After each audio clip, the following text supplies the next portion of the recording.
Arnett Garden goalkeeper stabbed by female. Hi again and welcome. This is Links 007 TV News Report, and we'll be right back with the full details to come. Welcome to Links 007 TV News Report, providing you with the best in local and international news updates. This is a place where you can get the most reliable and informative news information. Links 007 TV News Report. Welcome back and thanks for joining us. This is Links 007 TV News Report.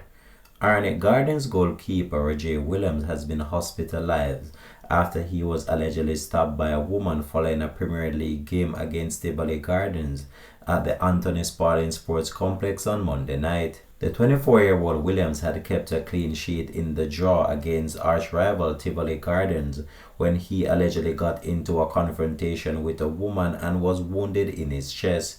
He was taken to the Kingston Public Hospital where he is said to be undergoing treatment. Arnett Garden head coach Xavier Gilbert said he knew little of what transpired. Links 007 TV News will continue to track this story and have more details to come on this in a later newscast. Thanks for watching.